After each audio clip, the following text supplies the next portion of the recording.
સુરતમાં એસબીઆઈ બેંકમાં લૂંટ કેસના આરોપી પર ફાયરિંગનો મામલો. સુરત ક્રાઇમ બ્રાન્ચના ડીસીપી ભાવેશ રોજિયાએ નિવેદન આપ્યું છે. આજે આરોપીઓ 7 દિવસના રિમાન્ડ પર હતા.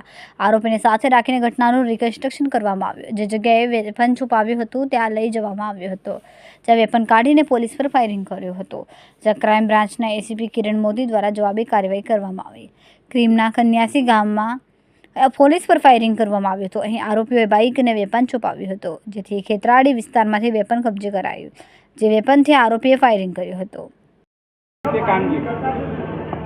27 એપ્રિલના રોજ વરાછા પોલીસ સ્ટેશનની હદમાં સ્ટેટ બેંક ઓફ ઇન્ડિયામાં એક બેંક રોબરી કરવામાં આવી હતી. 6 થી 7 માણસો દ્વારા રોબરી કરવામાં આવી હતી.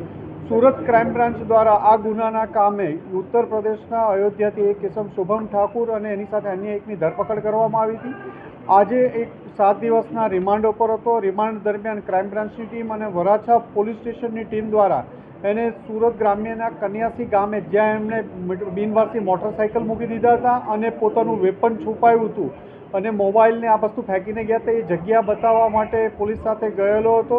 એ દરમિયાન એણે જે જગ્યાએ વેપન છુપાવેલું હતું ત્યાં અચાનક એમાંથી વેપન કાઢી અને પોલીસ ઉપર એક રાઉન્ડ ફાયર કરતા જવાબી કાર્યવાહીમાં એસીપી ક્રાઇમ કિરણ મોદી દ્વારા એક રાઉન્ડ ફાયર કરવામાં આવ્યું છે. એને ત્યાંથી તુરંત પ્રાથમિક સારવાર માટે હોસ્પિટલ લઈ જવામાં આવ્યો છે અને ત્યાંથી અહીંયા સિવિલ હોસ્પિટલ. એક ગ્રેડેડ ક્રિમિનલ હતો, અગાઉ પણ 302 જેવા કેસોમાં પકડાયેલો છે. એને ખબર હતી કે જો હું આ કેસમાં એરેસ્ટ થઈશ અને મને લાંબુ જેલમાં રહેવું પડશે અથવા લાંબી પનિશમેન્ટ પણ આવશે, એટલે એ ભાગવાની કોશિશ કરવા માટે પોલીસ ઉપર હુમલો કરવા માટે પણ પ્રયત્ન કર્યો અને એને તાત્કાલિક પોલીસ દ્વારા હોસ્પિટલ લાવવામાં આવ્યો છે અને એની સારવાર ચાલુ છે. કન્યાસી ગામ છે સુરત ગ્રામ્યમાં, ત્યાં ફાયર કરવામાં આવ્યું છે. એને જવાબી કાર્યવાહીમાં પોલીસ દ્વારા ફાયર કરવામાં આવ્યું હતું, જેમાં એના પગમાં ગોળી વાગેલી છે.